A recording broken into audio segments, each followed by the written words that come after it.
Thanks for joining us today on this edition of Business Daily. I'm Lee Ji-yoon in Seoul. Before we get started, let's first get a quick check of today's highlights. Korea's top central banker calls for consistency in the corporate restructuring process amid weak consumption and oversupply in the global market. It's been 2 decades since Korea joined the group of OECD nations, and we take a look at how Korea has transformed itself over the past 20 years. These stories and more coming right up. The head of Korea's central bank has called on the government to maintain consistency in carrying out its ongoing corporate restructuring drive. Now, his remarks come amid continued concerns over the country's economic growth. Our Sun Se-min starts us off. Hope for the best, prepare for the worst. Bank of Korea Governor Lee Jihye said, alluding to the country's current economic situation. In a discussion of current economic issues with professors and researchers on Wednesday, Korea's top central banker said the government should carry out its corporate restructuring processes with consistency, especially now when weak demand and oversupply in the global market are hurting the country's key industries. Referring to sectors like shipbuilding and steel, Lee said economic logic should be the backbone of the government's ongoing reform plans, which should also reflect the characteristics of the different industries that are part of the process. On the country's third quarter GDP growth released Tuesday, the governor said the 0.7% on-quarter expansion is a regrettable outcome. He noted, however, that the country had managed to continue its slow growth momentum thanks to the government's policies, despite the difficult conditions at home and abroad. He also acknowledged the continued worries over economic factors that could further impact growth, pointing to the government-initiated corporate restructuring drive, the effects of a new anti-corruption law, and Samsung's decision to permanently discontinue its ill-fated Galaxy Note 7. Adding to the concerns, BOK data showed Wednesday that the public sentiment figure gauging future economic conditions fell to 80 in October from 83 the month before, and the sentiment toward the current conditions remain the same. The BOK governor also promised that the central bank would take an accommodative stance to monitor the uncertainties impacting the economy and said the central bank would work to counteract such uncertainties as they rose. Sun Se-min, Business Daily. And more on consumer sentiment this month. Korea's central bank says the composite index reached 101.9, inching up 0.2 of a point from the month before. A reading above 100 indicates that optimists outnumber pessimists, but the index has hovered around the baseline for the most part of the year. Breaking down the index further, the figure reflecting sentiment on prospective employment opportunities fell to 79 in October from 80 the month before. The central bank says there are still concerns over sluggish economic growth, especially in light of Samsung's recent decision to end production of its Galaxy Note 7 and a protracted strike at Hyundai Motor. The third quarter was a difficult quarter for Korea's largest automaker, as Hyundai Motor posted an operating profit of some $942 million in the 3 months through September. Now, that marks a 29% plummet in profit from the same period last year, and a miss from analysts' estimates. The tumble was attributed to a sharp fall in production output by about 140,000 cars, impacted by Hyundai's first full-scale labor strike in 12 years. An agreement on wages was reached earlier this month. Meanwhile, Korea's largest steelmaker, POSCO, posted its largest operating profit for the third quarter in 4 years, surpassing $910 million. Much of this was attributed to the sales of high value-added goods and cost-cutting efforts. Korea's travel industry is bracing for impact after the Chinese government publicized its intent to probe irrationally cheap travel packages over the next 6 months. Industry sources say that directive came from China's National Tourism Administration. And while the pledge to crack down on unreasonably cheap travel did not name a specific country, there are reports that pressure was placed on some agencies to cut tourists bound for Korea by 20%. In reaction, all-inclusive package deals to Korea under $300 have effectively disappeared from online booking sites. Chinese tourists make a significant portion of inbound travelers, and shrinking their pool by 20% is estimated to cost some $2.6 billion to Korea's tourism industry.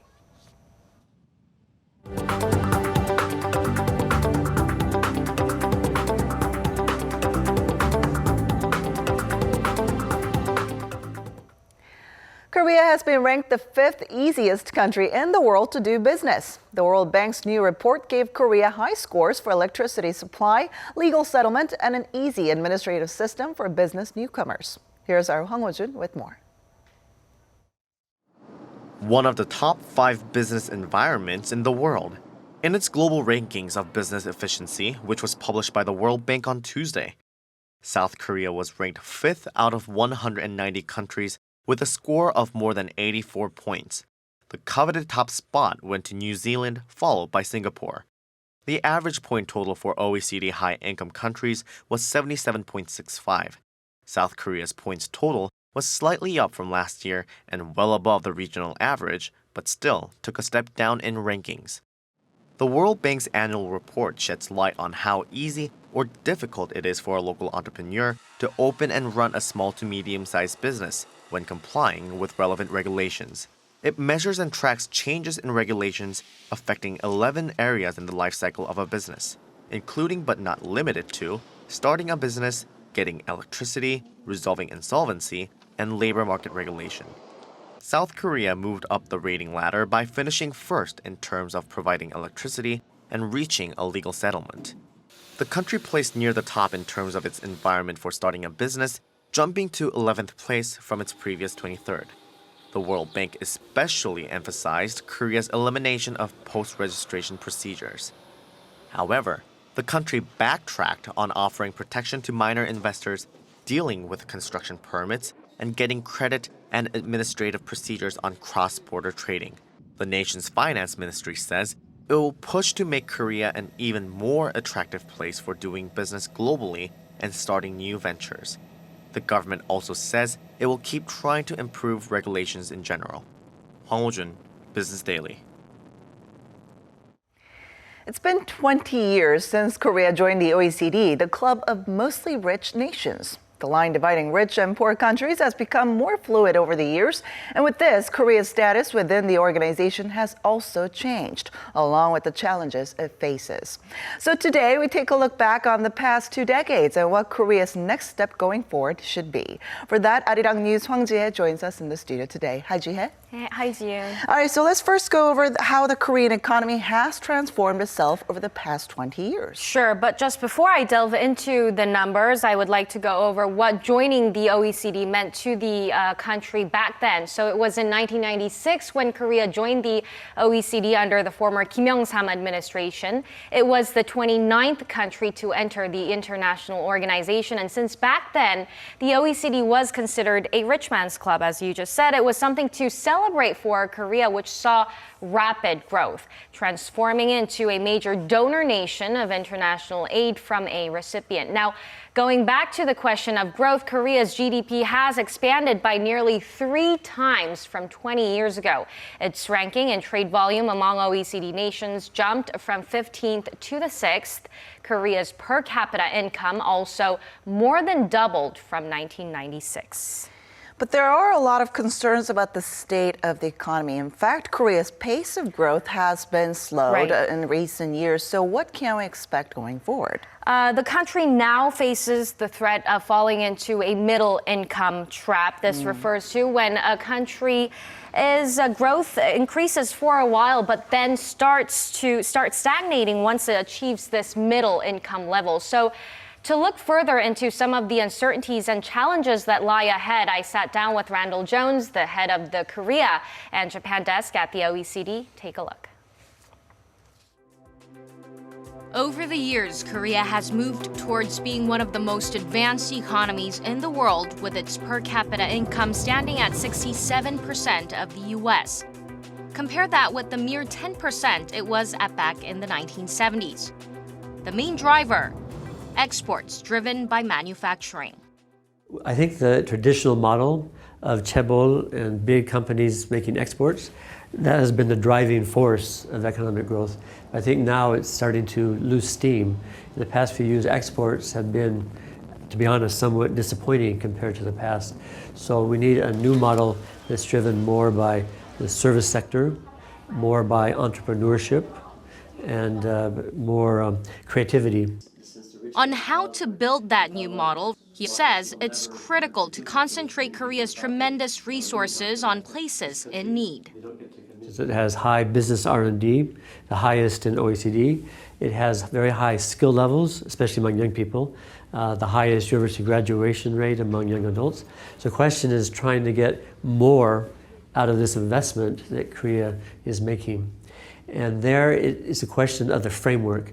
Is a framework suitable to promote competition, to promote the exit of weak companies and the creation of new innovative companies? So we need a framework that promotes the adoption of innovation and the growth of new startup companies, venture business and all that approach. And to create this framework, Randall says the key is deregulation. In other words, more market-friendly policies, especially in the service sector, which has low productivity compared to the country's manufacturing businesses. He also emphasizes the need for an atmosphere in society that allows second chances. Many parents in Korea don't want their children to grow up to be entrepreneurs. It's viewed as another term for unemployment. And so we need to promote this entrepreneurial culture and investment by venture capitalists to promote high-tech startups that will become a new driver force.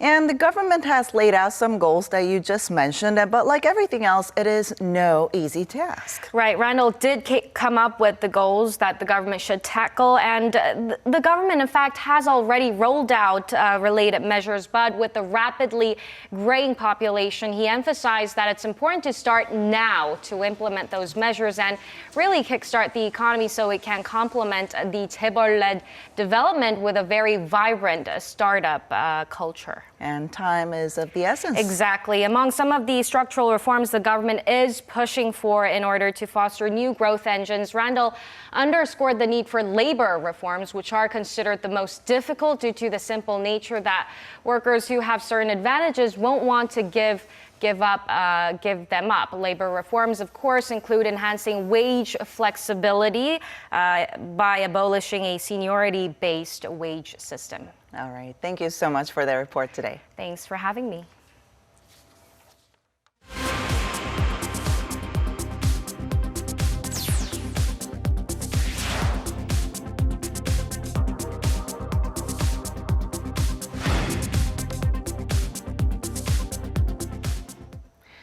For the first time in 15 years, Apple has reported a drop in annual sales and profit.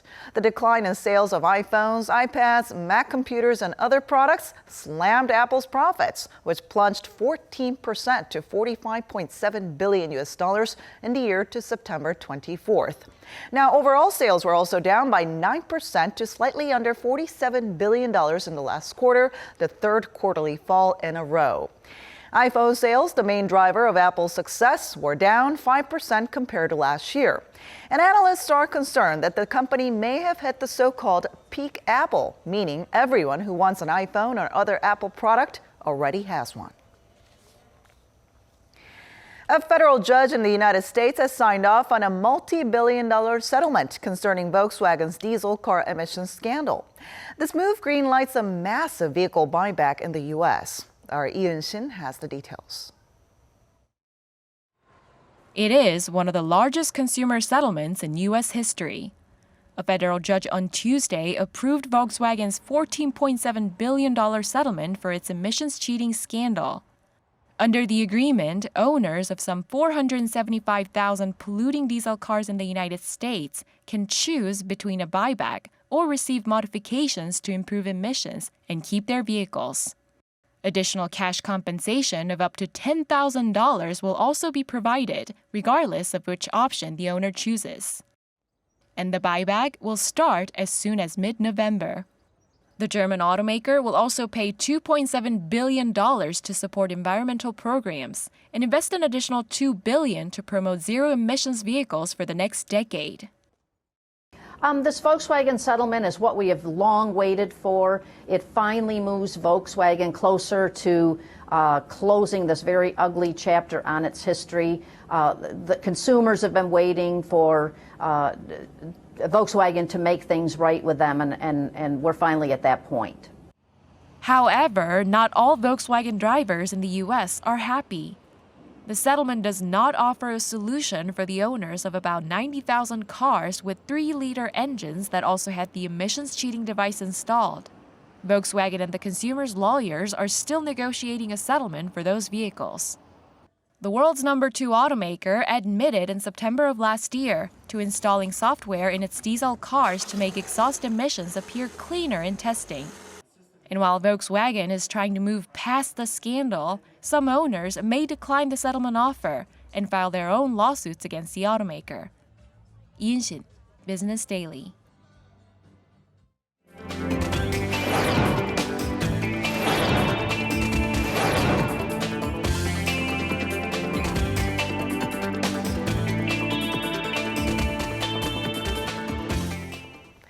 And that wraps it up for today. Thanks for watching, and we'll be back tomorrow with more business news that matters to you. Until then, goodbye.